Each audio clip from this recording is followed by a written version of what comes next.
Ndugu zangu waumini, assalamu alaikum.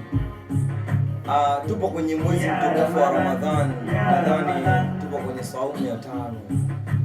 So napenda kuambia kwamba nawaletea kitu kipya kabisa na kitu kigeni kutoka kwenye mikono ya Dully Keyboard. So napenda mtege masikio yenu na msikilize vizuri nini namaanisha, kwa sababu mwezi mtukufu wa Ramadhani inabidi watu wafunge, watoe zaka na wafanye yale yote ambayo Mwenyezi Mungu ameamrisha.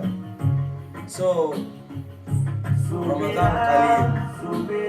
Ukiwa na subira, Mwenyezi Mungu anakuletea kila kitu ambacho unakihitaji. So naombeni mnipokee na mpokee kazi mpya kutoka kwa Dully Keyboard.